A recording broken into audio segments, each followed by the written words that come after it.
right, family, this is Tasha MAMABEAR Prepping. So I want to talk about a topic. We haven't talked about this for a while, because in my opinion, things were kind of slowing down. But you already know what time it is. Get your drink, pull up. We're about to talk about it. Now, you guys, this topic is a touchy one, okay? Because it talks about people that are medicated and people that are not medicated, okay? And for those of you that have been watching me for a while, I'm talking a little bit in code because on YouTube we can't talk about what we want to talk about, okay? So, I did not mean to slurp that.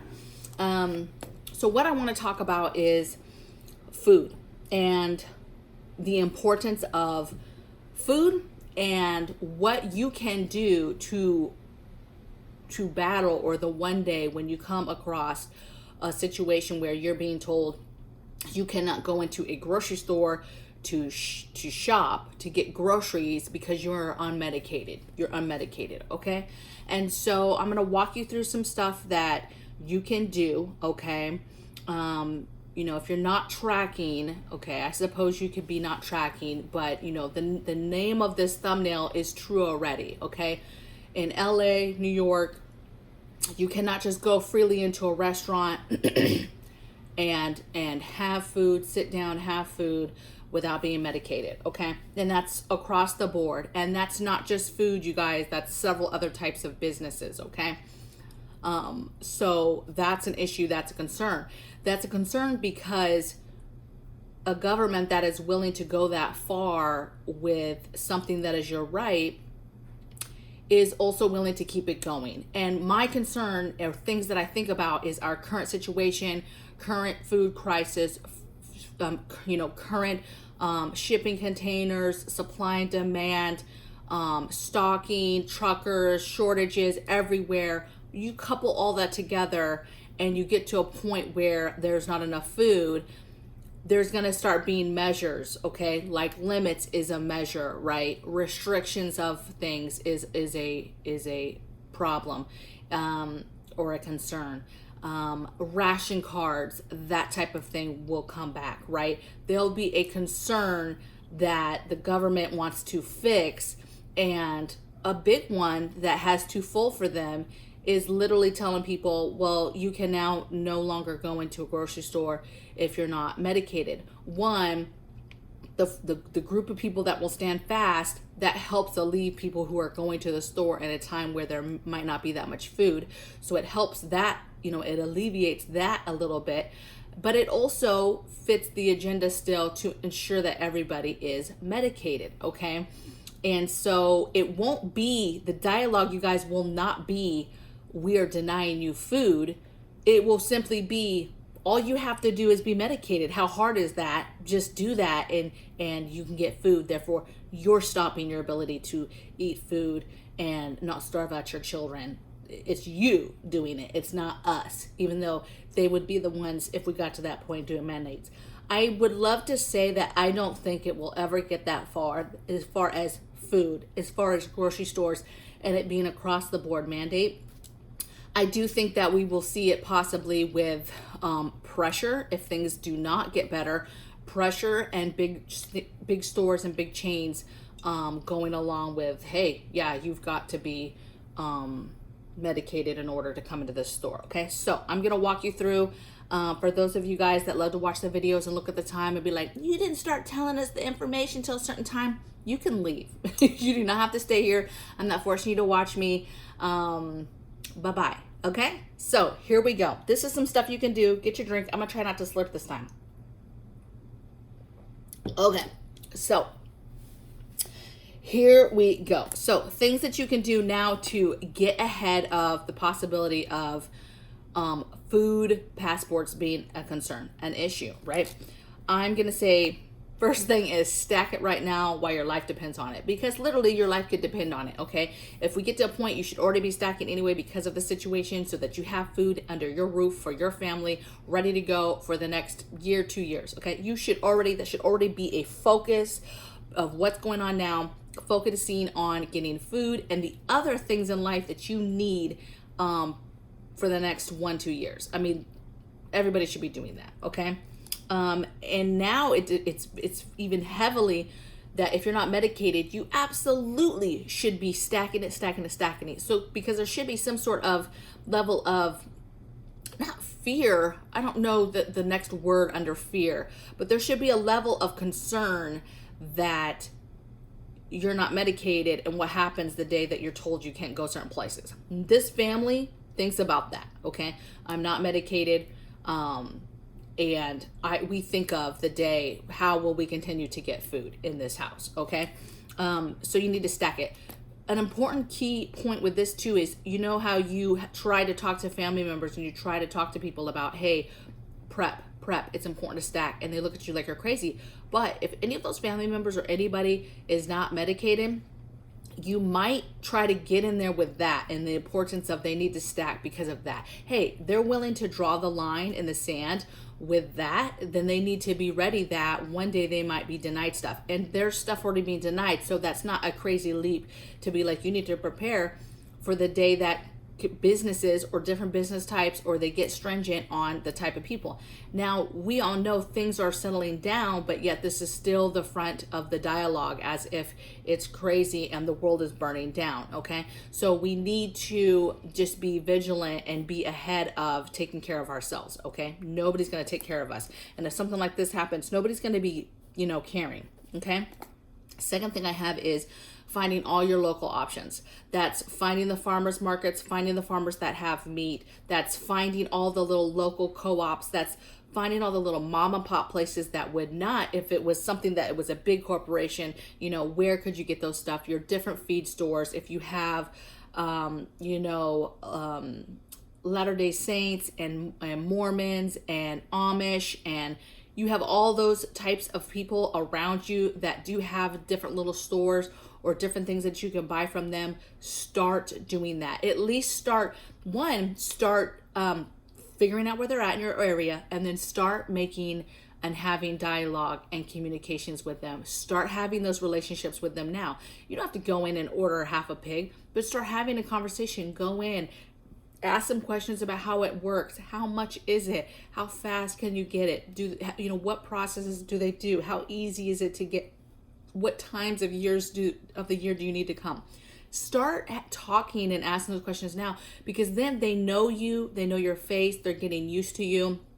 Okay, start making some small purchases. Maybe you're making some big purchases, but start making those connections now. Start going to those mom and pop stores now, okay, that you might be able to still utilize later, okay? So find and start making connections with your local community and local stores, okay? Next one I have is shop online as long as you can. So when this type of stuff happens, I'm not sure what it's like in New York or LA. If you order food, let's say online, are you being from the restaurants, let's say, are they still able to just drop it off at your door? Because that's kind of the thing right now anyway, is contactless, right? No touching anyway. So I'm wondering if those people that can't go into the restaurants, right, are being told, hey, you can't unless you have a passport, that are they able to order food still from those restaurants? I hope so, just for business, just for the economy. But now I have to ask that question because I'm not sure. So if there's anybody watching that lives in New York or LA, and you're not medicated, are you still able to order restaurant food? I know you can't go, but can you order? That's a question I would like to know. Second of all, if that happens at first, maybe the online stuff is still an option. You can't go into a store, but online is still an option. And so you would just start to shift to online services if that was okay. But maybe you just shift all the way to local because now you don't want to support that store anymore. All right, next thing is get your seeds and start growing. Okay, I talk about this almost every single video, the importance of getting seeds. You need to get seeds anyway because you need to get that in your preps. Even if you do not have a space right now, you need to be bulk, getting your seeds and having your seeds.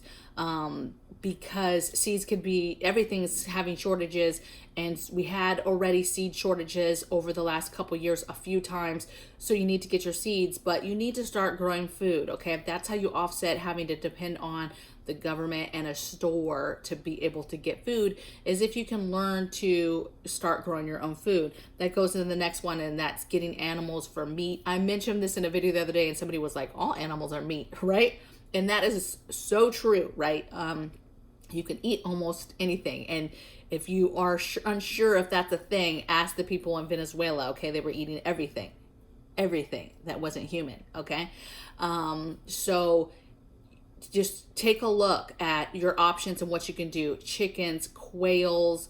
Where are you at? Maybe you get something a little bit bigger, a couple turkeys, a turkey just for the year. You know, rabbits, but there's a lot of quieter animals and smaller animals that are very easy to keep in a backyard or even a back patio, okay? Or even inside for that matter. So start doing your research and figure out how you guys are gonna get meat. And this is serious. I know this sounds drastic, like, you know, this sounds like, you know, Holocaust, you know, crazy days. Well, it kind of is. It kind of is, okay? It is a passport, and to make moves and say where you cannot go and where you can go. And if this goes any further, it can get very, very bad, very, very quick. Not just food, traveling, even going from a certain state to a different state could be a problem, okay? So you need to think about these things. And don't just think, oh, well, things are dying down, no big deal. Because there's still an agenda there, okay? There's still stuff that is being worked on and is a concern for them, okay? And the last thing I have is secondary shoppers, right? Figure out now for your family, literally if it was totally shut down, like couldn't get stuff online, couldn't go into the stores, no store that sold groceries, you were allowed to do that, and somehow they were able to regulate that, and I just don't think they have enough people for that, but you're going to find like-minded people in stores, things like that. Support those people if you have people standing up and saying, hey, they're going to take a stand and not follow that. You know, you can help support by going and getting your groceries at those places, okay? This is something that's heavy. I get it. It's heavy because you've already drawn the line in the sand, okay? So you have to be prepared for later for the consequences of standing up for your rights, okay? It's called dangerous freedoms for a reason, okay? So the last one, secondary shopper, is just another person that can literally, that is, you know, medicated, that can go in. For us, I'm going to say, fortunately, you know, my husband did get medicated. I felt some type of way about that. But anybody that's been watching me, you know, he got a blood clot. So we were very angry. He got a blood clot within a month, but then they found a mass after that. They just took that mass out last week. They would have never found the mass if he didn't have the blood clot. And that mass they took out was cancerous. It was stage 1 kidney cancer. So an aggressive type of cancer. So not sure how that would have developed. So in our case, it was a blessing. We are glad. The rest of us are not, though. And so, you know, he would become the shopper. That person would become the shopper. So if you have somebody in your household that is medicated, then it's easy because they can become the shopper for the family. Okay. So you guys, these are my ideas. I've talked about these very loosely in some other videos that when I was talking about the pandemic and things that were going on and things to expect. Food passports was a thing that you can expect. You also can expect food wars with this, food rioting with this, because again, dangerous freedoms, if this stuff pushes too much further, it's going to be a wrap, unfortunately. I think you're going to see even more crime. You're going to see even more protesting and people out on the streets, and you're going to see a lot more activity, I think, if things go any further. We hope and pray that nothing like this ever happens, but we prepare. That's the number one thing that we do in this house. So I hope you guys enjoyed this video, a little bit shorter, and I will see you guys. We're about to go on the road to do a little follow-up appointment down in San Diego for his surgery he had last week. And so I will see you guys on the next video. Let me know in the comments below what you guys are thinking. What are your ideas of what you plan to do? Are you like, this will never happen? I am leaning towards food will be the one thing that they will leave alone. However, with our current situation, it could be a tactic to minimize the amount of people going in asking for food while still filling their agenda. And of course, it will be your fault, just like the shortages are our fault. If you're following the news and following the White House briefs, you know, it's kind of being told that it's our fault, that the as a consumer, it's our fault about shortages and all those container ships, and how the ability for them to have been offloading them before is now all of a sudden a problem. When you did mandates, which then caused people to have to be, you know, walk away from jobs or be fired from jobs. So I don't know. It's a horrible circle, and I don't know how you would blame something like this on the American people, but crazier things. I mean, it's just wild, wild days. So I'll see you guys in the next video. Take care. Bye.